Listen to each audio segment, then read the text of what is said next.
এখন এই মাসিহুদ দাজ্জাল এবং এর অনুসারীদের জন্য সবচেয়ে বড় বাধা হচ্ছে এই মুসলিম উম্মার তরুণ প্রজন্ম।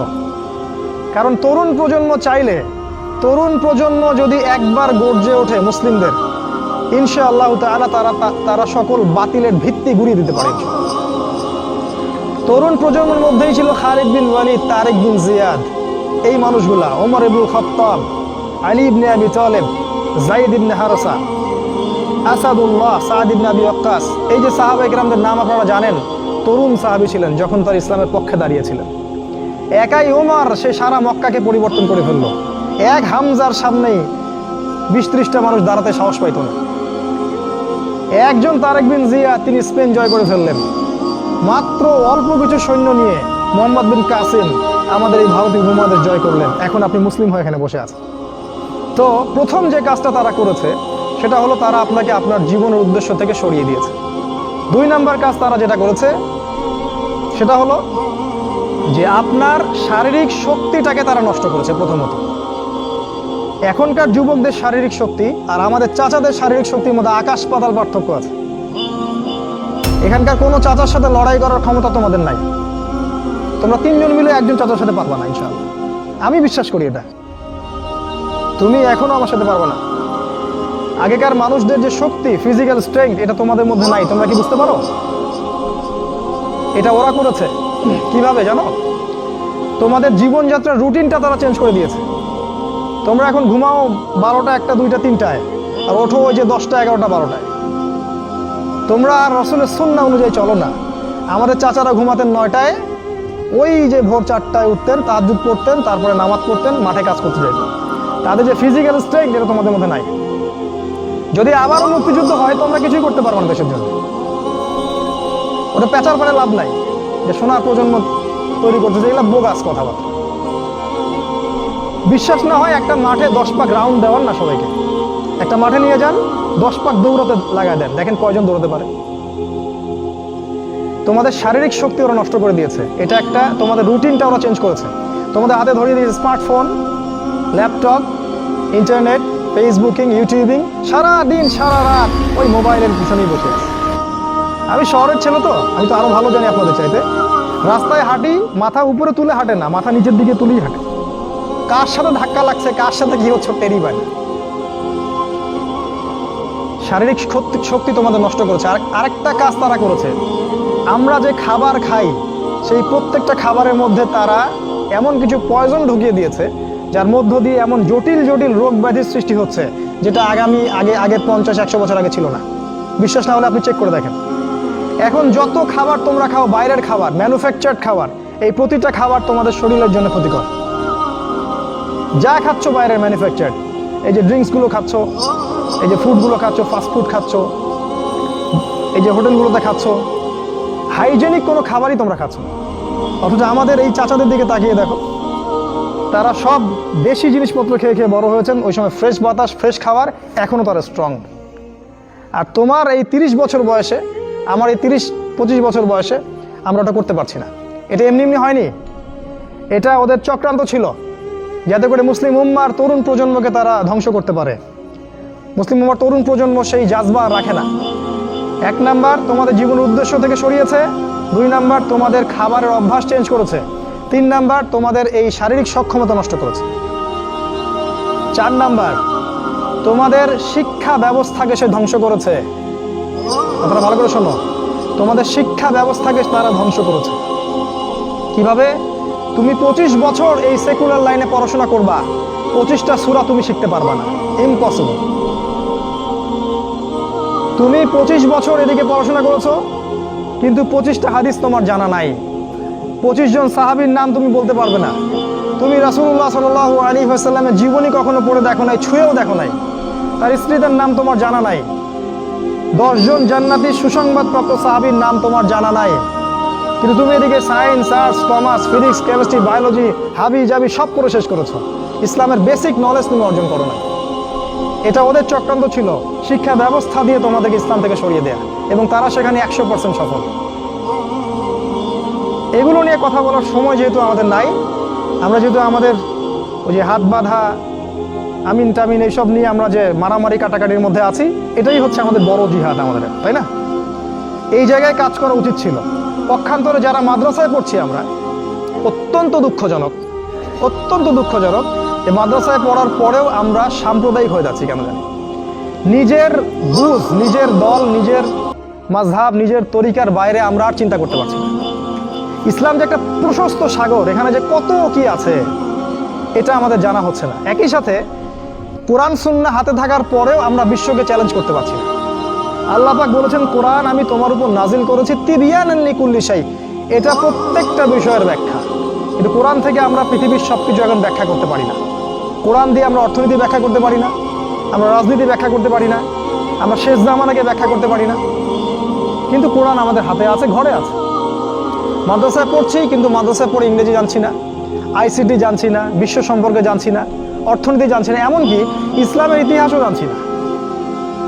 তাহলে এখানেও কিছু সমস্যা থেকে গেছে। এটা দ্বিমুখী শিক্ষা ব্যবস্থা চলছে, এটার একমুখীকরণ প্রয়োজন ছিল, যেটা হয়নি বিগত 50, 60, 70 বছর। আর আগামী তো অল্প সময় বাকি আছে। এখন এটার জন্য আর চেষ্টা করেও কোনো লাভ হবে আমার মনে হয় না, আল্লাহু আ'লাম বিসওয়াব। এটা 4 নাম্বার কাজ তারা করেছে, এডুকেশন সিস্টেমকে দিয়ে তোমাদের ভিতরটাকে ধ্বংস করে দিয়েছে। 5 নাম্বার, তারা তোমাদেরকে দুনিয়ার মোহে ব্যস্ত রেখেছে। 5 নাম্বার, দুনিয়াটাকে এত সুশোভিত করে তোমাদের সামনে তুলে ধরেছে, মনে হচ্ছে এই দুনিয়াই সবকিছু।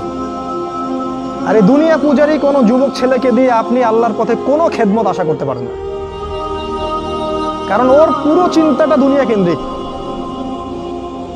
সকালবেলা ঘুম থেকে উঠেও চিন্তা করে দুনিয়া, দুনিয়ার দুনিয়া, রাতে ঘুমানো পর্যন্ত। আলহাকুমুত তাকাসুর, আল্লাহ পাক বলেছেন, হাত্তা যুরতুমুল মাকাবির, যতক্ষণ না তোমরা কবরে পৌঁছাচ্ছ ততক্ষণ এই প্রাচুর্যের প্রতিযোগিতায় লিপ্ত আছো। দুনিয়ার সুশোভিত, এই যে দেখবে দুনিয়ার যত মোহ, এটা তোমার সামনে সহজলভ্য করা হয়েছে। অল্প টাকা দিন এত জিবি কিনুন, মাত্র এত টাকা দিন এত কিছু কিনুন। ফোন করছে মেয়ে, আপনার সাথে রিসিভ করছে, মানে নারী, এই যে অনলাইন, এই যে ইন্টারনেট, পর্নোগ্রাফি, ব্লু ফিল্ম, হারাম অ্যাফেয়ার্স, এই যে বয়ফ্রেন্ড গার্লফ্রেন্ড, এগুলোকে আপনার সামনে এত সহজলভ্য করে দিয়েছে যে একটা যুবক ছেলে চাইলেই জেনা করতে পারে। তুমি যদি চাও এখনই জেনা করতে পারবে, কেউ তোমাকে বাধা দিবে না। তোমার সামনে জেনাকে এত সহজ করা হয়েছে, তুমি চাইলে এখনই মদ খেতে পারবে, কেউ তোমাকে বাধা দিবে না। আর মদের তো লাইসেন্স দেওয়া আছে আমাদের দেশে, পতিতালয়গুলো লাইসেন্সও দেওয়া আছে, কেউ তোমাকে বাধা দিবে না। এটা এত সহজ কেন করে দেওয়া হলো?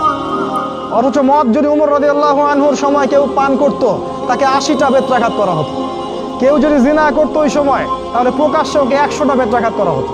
কোনো বিবাহিত ব্যক্তি যদি জিনা করতো, তাকে রজম করে হত্যা করা হতো। কেউ যদি কোনো ব্যক্তিকে অন্যায়ভাবে হত্যা করতো, তাকেও কেসাস করা হতো, হত্যা করা হতো। এগুলো তুমি আর দেখবে না। এখন তুমি দেখবে সমস্ত পাপ সহজলভ্য হয়ে গেছে। এটা এমনি এমনি হয়নি, তারা করেছে তোমার জন্যে, যাতে তোমার ভিতরের ঈমানটা চলে যায়। কারণ পাপী হৃদয় নিয়ে তুমি আল্লাহর পথে দাওয়াত ও জিহাদ করতে পারবে না। কদ আফলাহা মান যাক্কাহা ওয়া কদ খাবা মান দাসসাহা, যে পবিত্র হয়েছে সে সফল, আর সে ধ্বংস হলো যার ভিতরটা কলুষিত হয়ে গেছে। তোমার ভিতরটা কলুষিত হয়ে গেছে, তোমার ভিতরে কোনো রকম চেতনাই নাই আল্লাহর পথে দাওয়াতের এবং জিহাদের, এটা ধ্বংস করে ফেলা হয়েছে। কারণ পাপ করতে করতে করতে করতে তোমার ভিতরে কালিমা লেপন হয়ে গেছে। কারণ তুমি দিনে একটা বারও আল্লাহকে বলো না আস্তাগফিরুল্লাহ ওয়া আতুবু ইলাইহি। খেয়াল করে দেখবা, কোরআন তেলাওয়াত শুনে তোমার চোখ দিয়ে কখনো পানি পড়ে না।